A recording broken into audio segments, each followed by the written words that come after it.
आज की स्टोरी बहुत ही मिस्टीरियस होने वाली है, जिसका जो एंड है वो होपफुली तुम्हारी प्रेडिक्शन से बाहर का होने वाला है। पर हम में से मैक्सिमम लोगों को हॉरर मूवीज एंड स्टोरीज देखना बहुत पसंद है। बट ऐसे लोगों के साथ एक दिक्कत बहुत कॉमन है। ऐसे लोगों को घर में अकेले रहने में बहुत प्रॉब्लम आती है। एंड ऐसे ही एक दिन अकेले घर में रहने वाली सिया की क्रीपी स्टोरी। इस फैमिली में 4 फैमिली मेंबर्स थे, भाई बहन, मम्मी पापा।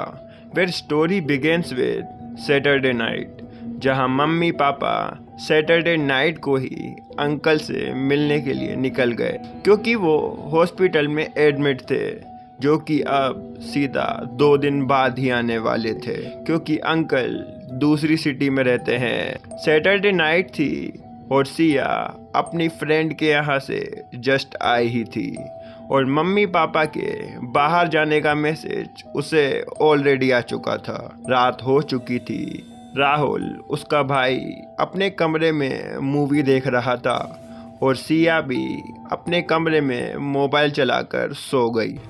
सुबह होती है, फिर सिया अपने भाई के लिए कॉफ़ी लेकर जाती है, बट राहुल के कमरे का दरवाज़ा खुला था और वो अपने रूम में नहीं था।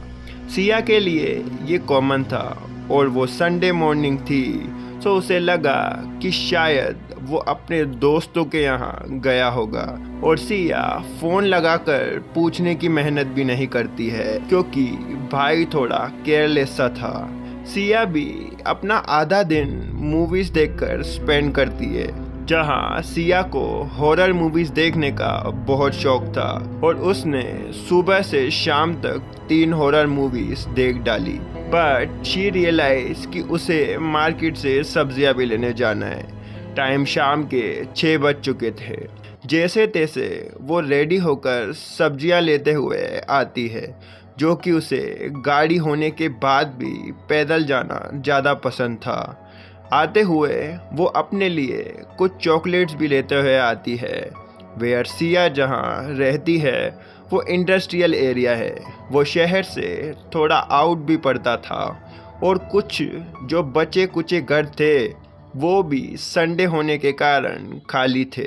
सिया शॉप से चॉकलेट लेते हुए निकलती ही है, जहां उसे फील होता है कि उसके पीछे कोई खड़ा है।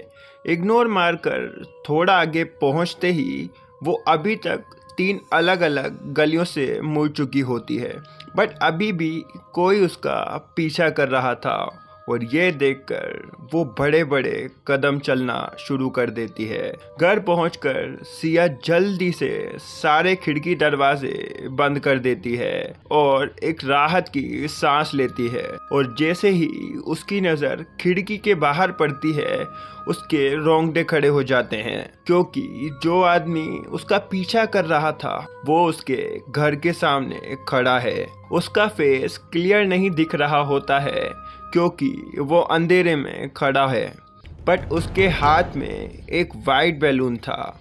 वो जल्दी से होश में आई और रियलाइज़ करती है कि रात के 8 बज चुके हैं और राहुल अभी तक नहीं आया है। सिया जल्दी से राहुल को फ़ोन लगाती है, बट राहुल के फ़ोन के घंटी की आवाज़ उसी के रूम से आ रही थी। वो जाकर रूम चेक करती है तो शी सीज कि राहुल का फ़ोन तो बेड पर ही पड़ा है। तो वो रोहन नाम का नंबर मिलाती है। रोहन उसके भाई का सबसे अच्छा दोस्त था। सिया कांपती आवाज़ में, क्या राहुल वहाँ है? तो रोहन बोलता है, नहीं, राहुल यहाँ नहीं है। क्या हुआ, सब ठीक है ना? सिया कहती है, ये मजाक का टाइम नहीं है, मुझे सही में उसकी ज़रूरत है। उसका फ़ोन भी वो घर पर ही भूल गया है। रोहन कहता है, मैं झूठ नहीं बोल रहा हूँ, सच में मैंने भी उसे कल से ही नहीं देखा है सिया, पर जब भी वो बिना बताए कभी भी घर से बाहर जाता है तो वो तुम्हारे घर ही आता है। देखो, मुझे नहीं पता कि तुम दोनों क्या कर रहे हो, पर उसे इमीडिएटली घर भेज दो। मम्मी और पापा भी घर पर नहीं हैं, वो परसों को लौटेंगे। प्लीज़ उसे जल्दी घर आने के लिए कहो। रोहन अभी भी अपनी बात पर अड़ा रहता है और कहता है, पर वो मेरे साथ नहीं है, ठीक है, मैं उसके पास जाने की कोशिश करूँगा और तुम्हें फिर इन्फॉर्म करूँगा। रोहन कॉल काट देता है। 8:20 बज चुके थे। सिया ने रोहन को फिर फ़ोन किया जब वो और इंतज़ार नहीं कर पाई। सिया, क्या तुम्हें उसके बारे में पता चला? रोहन बोलता है, नहीं, मैंने हमारे और भी क्लोज फ्रेंड्स को कॉल करके पूछा पर वो किसी के भी यहाँ नहीं है। सिया गुस्से में बोली, ये लापरवाह लड़का कहाँ है? अंधेरा हो चुका है और मैं इसे अब और नहीं संभाल सकती। रोहन, क्या हुआ? तुम ठीक तो हो ना? तुम मुझे बता सकती हो अगर मैं तुम्हारी कोई मदद कर सकता हूँ। सिया, नहीं, मुझे राहुल चाहिए। तुम मुझ पर हंसोगे और मेरा विश्वास नहीं करोगे। रोहन, नहीं, मैं प्रॉमिस करता हूँ मैं ऐसा नहीं करूँगा। तुम मुझे बता सकती हो। सिया बोलती है, मैं आज शाम को मार्केट से लौट ही रही थी। मेरे पीछे एक सफ़ेद गुब्बारा लिए एक आदमी था। रोहन ये सुनकर हंसने लग जाता है और कहता है, देखो, उसे पता था कि तुम एक बच्चे की तरह दिखती हो, इसीलिए तुम्हें गुब्बारा बेचने आया होगा। सिया कहती है, मुझे पता था तुम मेरा विश्वास नहीं करोगे। रोहन कहता है, ठीक है, माफ़ करो। हो सकता है कि उसे किसी बच्चे ने गुब्बारे लेने के लिए खड़ा कर रखा हो। सिया, मैं जानती हूँ मेरे घर के आसपास काम करने वाले बड़े लोग रहते हैं और आसपास कोई बच्चा नहीं रहता। और ये ही नहीं, मेरे मार्केट से आने के बाद अभी तक वहीं खड़ा है। वो मेरे घर की ओर और स्पेशली खिड़कियों की ओर देख रहा है। रोहन, हो सकता है उसे पास के किसी घर में जाना हो पर वो पते के बारे में कंफर्म नहीं हो। सिया, हमारे आसपास ज़्यादा घर नहीं है तो एड्रेस ना मिलना कोई बात नहीं हुई और वो तब से 1 इंच भी अपनी जगह से नहीं हिला है। ओनली उसकी आंखें दिख रही हैं क्योंकि उसने डरावना सा मास्क पहन रखा है। रोहन, हो सकता है कि वो कोई नॉर्मल सा इंसान हो। अब सिया कहती है, वो नॉर्मल सा इंसान लगता तो है लेकिन उससे मुझे नेगेटिव एनर्जी सी फील हो रही है। मुझे उसे देखते हुए अजीब सा डर महसूस हो रहा है। उसकी चौड़े फेस वाली ब्लड रेड स्माइल मेरी आत्मा को झंझोड़ रही है। उसकी आंखें बिल्कुल काली और लाल हैं। मैं नहीं जानती लेकिन वो नॉर्मल नहीं है। और हाँ, उसकी कलाई पर एक सफ़ेद गुब्बारा बंधा हुआ है और रुको, उस पर कुछ लिखा हुआ है। कुछ देर के सन्नाटे के बाद रोहन, हेलो हेलो सिया, उस पर क्या लिखा हुआ है? 1 मिनट तक कोई जवाब नहीं आया। रोहन पूछता है, सिया, क्या लिखा हुआ है? सिया कहती है, रुको, इसे पढ़ने दो, ये ज़्यादा क्लियर नहीं है। रोहन, ठीक है, पर प्लीज़ तुम कॉल पर ही रहो। सिया कहती है, यू आर नेक्स्ट। रोहन, क्या? सिया कहती है, हाँ, इस पर लिखा है यू आर नेक्स्ट। और ये कहकर वो रोने लगी। अब मुझे क्या करना चाहिए रोहन? मुझे नहीं पता वो मुझसे क्या चाहता है। रोहन कहता है, शांत रहो, कुछ नहीं होगा, जाओ अपने दरवाजे और खिड़कियां बंद कर लो। जिस पर सिया कहती है, सारी खिड़कियां ऑलरेडी बंद है पर वो अंदर घुस जाएगा। वो मेरी और खिड़की की ओर देख रहा है। वो शायद जानता है कि मैं यहाँ हूँ। रोहन कहता है, खिड़कियों से दूर रहो, उस पर नज़र रखो लेकिन उसकी नज़र से दूर रहो। और इस वक्त तुम्हें राहुल की नहीं बल्कि पुलिस की ज़रूरत है, उन्हें बुलाओ। उसने फ़ोन काट दिया और आधे घंटे बाद भी जब सिया ने फ़ोन नहीं किया तो उससे रोहन का फ़ोन आता है। हेलो सिया, क्या अब सब ठीक है? क्या तुम ठीक हो? सिया, वो अभी भी वहीं है। मुझे नहीं पता कि अब क्या करना है, मुझे राहुल चाहिए। रोहन बोलता है, क्या तुमने पुलिस को फ़ोन नहीं किया? सिया, हाँ, वो यहाँ आई थी पर पुलिस के आने पर वो यहाँ से गायब हो गया और पुलिस मुझ पर नाराज़ हो गई और चली गई। और जैसे ही पुलिस गई वो वापस आ गया। रोहन, अब वो कहाँ है? सिया, बगीचे की तरफ लिविंग रूम की खिड़की के पास उसने अपना चेहरा दबाया हुआ है। वो बहुत डरावना लग रहा है। मैं अब इस चीज़ को और बर्दाश्त नहीं कर सकती। रोहन, तुम चिंता मत करो, मैं वहाँ आ रहा हूँ और मैं कोशिश करूँगा कि मैं राहुल को भी ढूंढ सकूँ और उसे भी ला सकूँ।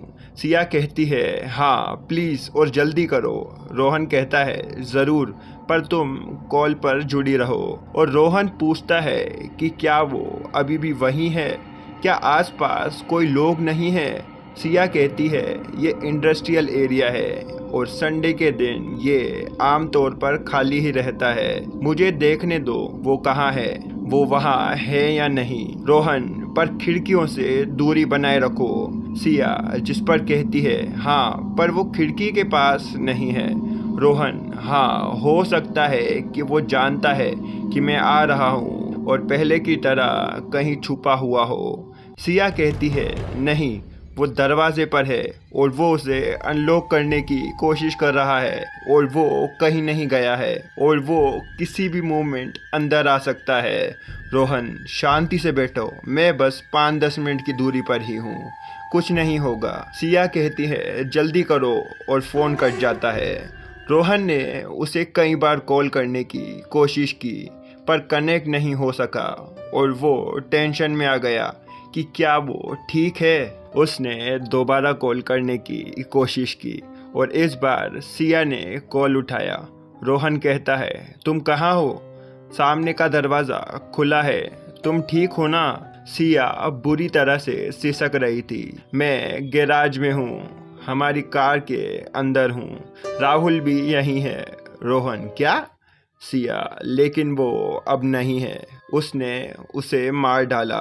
राहुल की कलाई में वही सफ़ेद गुब्बारा बंधा हुआ है जिस पर लिखा है यू आर नेक्स्ट। उनके फ़ोन पर भी लिखा हुआ है यू आर नेक्स्ट। 1 मिनट तक कोई जवाब नहीं आया। सिया, अरे तुम वहाँ हो, प्लीज़ मुझे बचाओ, मैं इतनी जल्दी मरना नहीं चाहती। रोहन, बाहर आओ, सब कुछ कंट्रोल में है, वो अब कहीं नहीं है। गैराज का दरवाज़ा खोलो, मैं यहीं हूँ। अब तुम्हें ज़्यादा भागने की ज़रूरत नहीं है क्योंकि यू आर नेक्स्ट। और अचानक से फ़ोन कट जाता है। सिया कार से बाहर आती है, गैराज का दरवाज़ा खोलती है, उसकी ओर बढ़ती है। वो डरावना सा आदमी अपने सीधे हाथ में चाकू और लेफ्ट हैंड में गुब्बारा लेकर खड़ा है। जैसे ही सिया भागने की कोशिश करती है, वो उसके पीठ पर चाकू घोंप देता है और वो सस्पिशियस सा आदमी उसके हाथ पर भी वही गुब्बारा बांधता है और चला जाता है। तभी सिया के फ़ोन पर रोहन के नंबर से एक मैसेज फ्लैश होता है, यू आर नेक्स्ट। इस स्टोरी के एंड में क्या वो कोई भूत आत्मा थी या कोई साइकोपैथ? वह रोहन ही इस पूरी स्टोरी में वो सस्पिशियस बंदा था जो ऑल टाइम सिया के घर के बाहर खड़ा था एंड उसे ऑल टाइम सिया के बारे में A to Z सारी अपडेट थी। एंड स्टोरी के पेज से रोहन ही वो क्रीपी साइको था जिसने ये सब कुछ किया। एंड अगर उसकी हरकतें मेजर करें तो उसने एक अच्छे खासे भूत को भी पीछे फेल कर दिया। बाकी तुम्हारे थॉट्स नीचे कमेंट्स में बताना। मिलते हैं अगली स्टोरी के साथ। बाय।